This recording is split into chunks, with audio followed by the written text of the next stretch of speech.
बच्चों, मैं इमरान खान आपका एक बार फिर से आईवीएन ऑनलाइन प्लेटफॉर्म पर हार्दिक स्वागत करता हूं। देखिए बेटा जी, जैसा कि आप लोगों के याद है, हम लोगों ने इनऑर्गेनिक केमिस्ट्री का एक प्यारा सा चैप्टर स्टार्ट कर रखा है, जिसका क्या नाम था भाई? D and F block elements. और क्या कहा था मैंने ये कहा था कि बेटा इस चैप्टर को ना मैं 2 भागों में डिवाइड करूंगा। पहला भाग हमने स्टार्ट कर दिया था डी ब्लॉक एलिमेंट्स, और बेटा डी ब्लॉक एलिमेंट्स का जनरल इंट्रोडक्शन तो हमने देख लिया था। और जनरल इंट्रोडक्शन में जो प्रथम संक्रमण श्रेणी है उसमें जितने भी तत्व आते हैं उनका इलेक्ट्रॉनिक विन्यास कैसे लिखते हैं बेटा, ये भी हमने देख लिया था। आज का जो हमारा टॉपिक है वो तो शायद आपको स्क्रीन पर दिख ही गया होगा। आज का हमारा जो टॉपिक है वो क्या है भाई? D block elements versus transition elements. Hindi में कहूं तो डी ब्लॉक तत्व, डी ब्लॉक तत्व वर्सेस संक्रमण तत्व, संक्रमण तत्व। ठीक है, देखिए याद कीजिए कल वाला दिन मैंने क्या बताया था आपको? क्या बताया था मैंने आपको कि बेटा डी ब्लॉक के तत्व को सामान्यतः संक्रमण तत्व भी कहा जाता है, लेकिन मैंने कहा था कि दोनों की परिभाषा में थोड़ा सा अंतर है। हम सारे डी ब्लॉक तत्व को संक्रमण तत्व नहीं बोल सकते।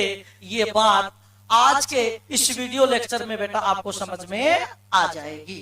देखिए, सबसे पहले मैं आपको बता कि वास्तव में संक्रमण तत्व की एक्चुअल डेफिनेशन क्या होती है, संक्रमण तत्व की वास्तविक परिभाषा क्या होती है। तो देखिए बेटा, संक्रमण तत्व की परिभाषा क्या होती है। आओ बात करते हैं संक्रमण तत्व की परिभाषा की बात करते हैं बेटा। संक्रमण तत्व की परिभाषा की बात करते हैं। संक्रमण तत्व की परिभाषा बहुत ही आसान है बेटा। देखिए, वे तत्व, ध्यान देना भाई, वे तत्व जिनका, वेरी गुड, वे तत्व जिनका मूल अवस्था में, मूल अवस्था को बेटा इंग्लिश में क्या बोलते हैं? Ground state. मूल अवस्था में या किसी सामान्य ऑक्सीकरण अवस्था में, या किसी सामान्य ऑक्सीकरण अवस्था में, ठीक है बेटा, सामान्य ऑक्सीकरण अवस्था में डी कक्षक क्या हो?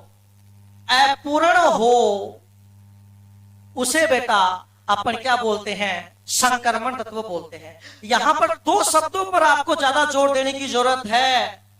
यहां पर 2 शब्दों पर आपको ज्यादा जोर देने की जरूरत है। एक तो मूल अवस्था में, और एक सामान्य ऑक्सीकरण अवस्था में, और एक डी कक्षक। अरे यस की नो? ध्यान देना, मैंने क्या बताया? क्या होती है संक्रमण तत्व की परिभाषा? कि वे तत्व जिनका मूल अवस्था में यानी ग्राउंड स्टेट में, या फिर किसी सामान्य ऑक्सीकरण अवस्था में डी कक्षक क्या होता है बेटा? अपूर्ण होता है, उसे अपन क्या बोलते हैं? संक्रमण तत्व बोलते हैं। तो क्या ये परिभाषा आपकी याद हो गई क्या? अगर ये परिभाषा याद हो गई तो एक बार और बोलो मेरे साथ, वे तत्व जिनका मूल अवस्था में या किसी सामान्य ऑक्सीकरण अवस्था में डी कक्षक अपूर्ण होता है, उसे बेटा अपन क्या बोलते हैं? संक्रमण तत्व बोलते हैं। आपकी जानकारी के लिए एक बात बता देता हूं कि ये जो डी ब्लॉक एलिमेंट्स हैं, एक बात बेटा मैं आपको बताऊंगा भाई, ये जो डी ब्लॉक एलिमेंट्स है, इनकी जो सामान्य ऑक्सीकरण अवस्था होती है, आगे आएगा बेटा पूरा टॉपिक ऑक्सीकरण अवस्था का, बिल्कुल भी टेंशन लेने की जरूरत नहीं है। लेकिन एक छोटी सी बात बेटा याद कर लो मेरे कहने पर, डी ब्लॉक के जितने भी एलिमेंट हैं उनकी सामान्य ऑक्सीकरण अवस्था, सामान्य ऑक्सीकरण अवस्था पता बेटी कितनी होती है? +2। अरे यस की नो, क्योंकि डी ब्लॉक के जितने भी एलिमेंट है, जितने भी क्या डी ब्लॉक के अधिकांश जो तत्व हैं उनके एस उपकोष में 2 इलेक्ट्रॉन होते हैं, सभी के नहीं, अधिकांश के। अरे यस की नो, इसलिए बेटा एक बार याद कर लो मेरे कहने पर कि जितने भी डी ब्लॉक के तत्व हैं उनकी सामान्य ऑक्सीकरण अवस्था कितनी होती है? +2 होती है। क्या ये बात बेटा आपके समझ में आ गई क्या? देखिए, जब तक ये परिभाषा आपकी याद नहीं होगी तब तक मैं आगे नहीं बढ़ूंगा। अरे यस की नो, ठीक है, वेरी गुड। तो ये परिभाषा आपकी याद हो गई। यानी सर हमें स्वीट में बताओ बेटा, देखो प्रत्येक बात बताता हूं मैं तो आपको सिर्फ इतना याद करना है, अपना जो संक्रमण तत्व है, ध्यान देना बेटा, अपना उसकी खास बात क्या होती है कि भाई साहब जो डी कक्षक है ना वो क्या होना चाहिए? अपूर्ण होना चाहिए, पूरा भरा हुआ नहीं होना चाहिए। यानी जो डी है ना, डी कोष में 5 कक्षक आते हैं, आपको पता है 1 2 3 4 5, और अधिकतम इलेक्ट्रॉन कितने आते हैं? 10। 1 2 3 4 5 6 7 8 9 10। इसका मतलब ये है संक्रमण तत्व की खास बात क्या होती है कि भाई साहब डी में अगर 1 इलेक्ट्रॉन है तो भी संक्रमण तत्व है, 2 है तो भी संक्रमण तत्व है, यहां तक कि डी में 2 इलेक्ट्रॉन है तो भी संक्रमण तत्व है। लेकिन यदि डी में 10 इलेक्ट्रॉन आ गए तो फिर बेटा आप उसको संक्रमण तत्व नहीं मानोगे। अरे यस की नो, ठीक है, चलो ये बात बेटा आपके समझ में आ गई। अब थोड़ी सी बात कर लेते हैं डी ब्लॉक, थोड़ी सी बात किसी कर लेते हैं बेटा, डी ब्लॉक की बात कर लेते हैं। आओ, ठीक है, आप मुझे बताइए बेटा, अपना जो डी ब्लॉक है उसमें कितनी श्रेणियां आती हैं? 4 श्रेणियां। कौन कौन सी?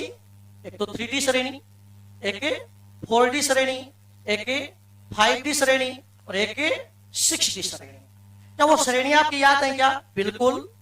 3D श्रेणी के तत्वों को कैसे याद करते मैंने बताया था, साइंस टीचर विनीता कर्माणी मन फे को नी क्यों जान जलाती हो। अब याद नहीं है क्या? कैसे याद किया था आपने? साइंस टीचर विनीता कर्माणी मन फे को नी क्यों जाने जलाती हो। और डी ब्लॉक में वर्ग कितने आते हैं? 10।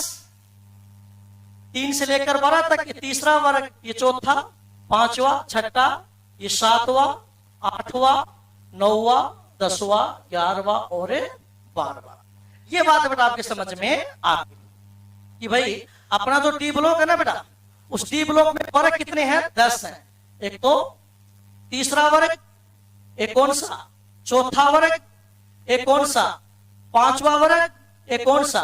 6ठा, 7वां, 8वां, 9वां, 10वां, 11वां और 12वां। ठीक है बेटा, ये तो गई अपनी प्रथम संक्रमण श्रेणी। ठीक है बेटा, प्रथम संक्रमण श्रेणी। अब देखिए, प्रथम संक्रमण श्रेणी में ये जितने भी तत्व आ रहे हैं, क्या आप इन तत्वों का इलेक्ट्रॉनिक विन्यास भी बता सकते हो क्या? क्योंकि कल वाले वीडियो लेक्चर में ही मैंने प्रथम संक्रमण श्रेणी में जितने भी तत्व आते हैं उनका इलेक्ट्रॉनिक विन्यास लिखना बताया था। तो बताओ बेटा, स्कैंडियम का क्या होता है? अभी याद नहीं है क्या? 21, 22 और 30 तक। ठीक है, चलो परमाणु क्रमांक मैं लिख देता हूं। 21, 22, 23, 24, 25, 26, 27, 28, 29 और 30। तो इसका इलेक्ट्रॉनिक विन्यास क्या होगा बेटा? 4s2 3d1। इसका क्या होगा? 4s2 3d2 का 4s2 3d3। ये एक्सेप्शन में था क्रोमियम, याद करो, क्योंकि अर्धपूरित और पूर्ण पूरित विन्यास अधिक स्थायी होते हैं। इसका क्या हो जाएगा 4s1 3d5, उसके बाद में इसका क्या हो जाएगा 4s2 3d5, इसका 4s2 3d6, इसका 3d7, इसका 3d8। समझ रहे हो आप लोग? हाँ, ये भी एक्सेप्शन में था 4s1 3d10 और जिंक का 4s2 3d10। और जिस प्रकार के इलेक्ट्रॉनिक विन्यास प्रथम संक्रमण श्रेणी के तत्वों के होते हैं, बिल्कुल उसी प्रकार के इलेक्ट्रॉनिक विन्यास अन्य संक्रमण श्रेणी में जो तत्व आते हैं उनके होंगे। हालांकि बीच बीच में अपवाद आते हैं, वो एक अलग बात है। और यस कि नो, कोई दिक्कत वाली बात नहीं है। ये हो गई बेटा क्या भाई, प्रथम संक्रमण श्रेणी में आने वाले तत्व और उनके इलेक्ट्रॉनिक विन्यास। ठीक है, इसी प्रकार क्या द्वितीय संक्रमण श्रेणी के तत्व भी आप मेरे को बता सकते हो, तृतीय संक्रमण श्रेणी के तत्व भी बता सकते हो, और मैंने कहा था चतुर्थ संक्रमण श्रेणी को याद करने की जरूरत नहीं है। चलो भाई, सबसे पहले बात करते हैं स्कैंडियम की। सबसे पहले बात करते हैं बेटा किसकी, स्कैंडियम की बात करते हैं। चलो तो सर सबसे पहले आप स्कैंडियम की बात करो। ठीक है बेटा, देखिए जो स्कैंडियम है ना बेटा, जब आपने उसका इलेक्ट्रॉनिक विन्यास किया तो क्या लिखा आपने 4s2 3d1, तो डी में कितना इलेक्ट्रॉन है 1। तो स्कैंडियम का डी कक्षक अपूर्ण है। अरे स्कैंडियम का जो डी कक्षक है वो क्या है, अपूर्ण है। और मैंने क्या बताया, जिनका डी कक्षक अपूर्ण होता है वो संक्रमण तत्व है। इसका मतलब स्कैंडियम संक्रमण तत्व है। और आप मुझे बताओ, अगर स्कैंडियम संक्रमण तत्व है तो स्कैंडियम के नीचे आने वाले तत्व भी संक्रमण तत्व नहीं होंगे क्या? याद करो 11वीं क्लास में क्या बताया था मैंने, एक वर्ग में आने वाले तत्वों के गुण क्या होते हैं, समान। इसका मतलब जो तीसरे वर्ग के तत्व हैं वो संक्रमण तत्व है। उसके आगे हो टाइटेनियम, उसका इलेक्ट्रॉनिक विन्यास क्या 4s2 3d2, तो क्या रहा है 3d2। तो बताओ 3d2 में भी डी कक्षक क्या है, अपूर्ण। और अगर डी कक्षक अपूर्ण है तो टाइटेनियम को क्या मान सकता हूं मैं, संक्रमण तत्व है। अगर टाइटेनियम संक्रमण तत्व है तो इसके नीचे आने वाले तत्व भी संक्रमण तत्व होंगे। क्यों? एक ही वर्ग में जो तत्व आते हैं उनके गुण क्या होते हैं, समान। तो चौथे वर्ग के तत्व भी संक्रमण तत्व हैं, ऐसे ही पांचवें वर्ग के तत्व भी संक्रमण तत्व हैं, छठे वर्ग के तत्व भी संक्रमण तत्व हैं, सातवें वर्ग के तत्व भी संक्रमण तत्व हैं, आठवें वर्ग के तत्व भी संक्रमण तत्व हैं, नौवें वर्ग के तत्व भी संक्रमण तत्व हैं। क्यों? क्योंकि इनका डी कक्षक क्या है, अपूर्ण है। और 10वें वर्ग के तत्व भी क्या है, संक्रमण तत्व है। यानी वर्ग संख्या 3 से लेकर वर्ग संख्या 10 तक के तत्व क्या है बेटा, संक्रमण तत्व हैं। अब दिक्कत आ गई बेटा 11वें वर्ग में। 11वें वर्ग में दिक्कत किसमें आ गई, 11वें वर्ग में। कल तो मैं बता देता हूं 11वें वर्ग में बेटा कॉपर, एजी और एयू तो आते हैं। इनको अपन क्या बोलते थे, सिक्का धातु। याद करो 11वीं क्लास में सिक्का धातु बहुत फेमस क्वेश्चन था अपना, सिक्का धातु कोइन मेटल्स। अरे यस की नो। अब देखिए बात करते हैं 11वें वर्ग के तत्व की, वो संक्रमण तत्व है कि नहीं है। चलो कॉपर के एग्जाम्पल समझ लेते हैं। एग्जाम्पल लेते हैं किसका, कॉपर का। परमाणु क्रमांक कितना है, 29 है। और इलेक्ट्रॉनिक विन्यास आपके याद है 4s1 3d10। अब आपने कहा सर कॉपर का तो जो डी कक्षक है उसमें तो 10 इलेक्ट्रॉन है। कॉपर का जो डी कक्षक है उसमें तो 10 इलेक्ट्रॉन है, यानी डी कक्षक पूरा भरा हुआ है। अगर डी कक्षक पूरा भरा हुआ तो संक्रमण तत्व नहीं है। इसका मतलब सर 11वें वर्ग के तत्व संक्रमण तत्व नहीं है, हैं। 11वें वर्ग के तत्व संक्रमण तत्व है। कैसे? अरे तो परिभाषा में क्या बताया था मैंने, क्या बताया था मैंने परिभाषा में, क्या बताया था मैंने परिभाषा में, वे तत्व जिनका मूल अवस्था में। चलो कॉपर का मूल अवस्था में तो डी कक्षक पूरा भरा हुआ है, लेकिन आगे शब्द और भी तो है, ऑक्सीकरण अवस्था। अरे यस की नो, तो कॉपर का, सुनना, कॉपर का जो डी कक्षक वो पूरा भरा हुआ है, लेकिन किसमें? किसमें? मूल अवस्था में। ठीक है बेटा, तो मूल अवस्था में तो कॉपर का डी कक्षक पूरा भरा हुआ है, लेकिन सामान्य ऑक्सीकरण अवस्था अगर +2 की बात करें तो 2 इलेक्ट्रॉन कम करने हैं, तो क्या हो जाएगा? एक इस पहले बाह्यतम कोश में से तो इलेक्ट्रॉन निकालोगे, 4s0 3d9। तो बताओ ऑक्सीकरण अवस्था में, सामान्य ऑक्सीकरण अवस्था में, बताओ बेटा इसका जो डी कक्षक है वो क्या हो गया? अपूर्ण। तो सुनना बेटा, ये जो 11वें वर्ग के तत्व हैं, जो 11वें वर्ग के तत्व हैं, इनको संक्रमण तत्व माना जाता है। 11वें वर्ग के जो तत्व हैं इनको संक्रमण तत्व माना जाता है। हालांकि इनका मूल अवस्था में तो डी कक्षक पूरा भरा हुआ है, लेकिन सामान्य ऑक्सीकरण अवस्था +2 में डी कक्षक अपूर्ण हो जाता है। इसलिए बेटा 11वें वर्ग के तत्व को संक्रमण तत्व मानते हैं। तो 11वें वर्ग के तत्व को भी संक्रमण तत्व मानते हैं, लेकिन ये स्पेशल पॉइंट, जो 12वें वर्ग के तत्व है ना बेटा, जो 12वें वर्ग के तत्व है, सुनना, जो 12वें वर्ग के तत्व है, 12वें वर्ग के तत्व है, याद करो 11th क्लास में अपन इनको वाष्पशील धातुएं कहते थे। क्या कहते थे? वाष्पशील धातुएं। ये जो 12वें वर्ग के तत्व है ना बेटा, इनको संक्रमण तत्व नहीं मानते। उसका रीजन चलो एग्जाम्पल से देखते हैं। आपने जिंक का एग्जाम्पल लिया जो कि 30 नंबर पे आता है। इलेक्ट्रॉनिक विन्यास मैंने बता रखा 4s2 3d10। अब बताओ जिंक का मूल अवस्था में डी कक्षक भरा हुआ है, और यदि अपन बात करें सामान्य ऑक्सीकरण अवस्था की +2 की, तो 2 इलेक्ट्रॉन यदि एस में से निकाल दोगे तो बाद में भी डी भरा हुआ है। यानी कहने का क्या मतलब हुआ कि 12वें वर्ग के तत्व को, 12वें वर्ग के तत्व को,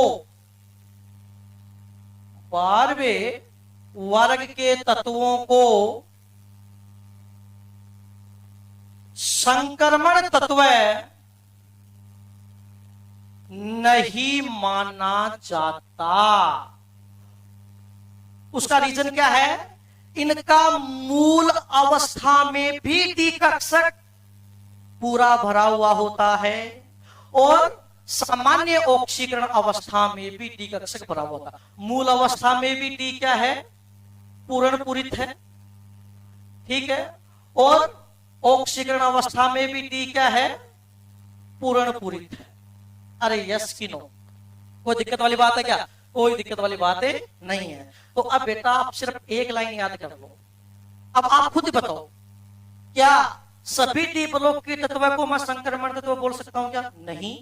12वें वर्ग के तत्व को संक्रमण तत्व नहीं बोलते। इसलिए कथन याद कर लेना अपनी जिंदगी में, सभी तत्व संक्रमण तत्व नहीं होते, लेकिन सभी संक्रमण तत्व डी ब्लॉक तत्व होते हैं। Thank you very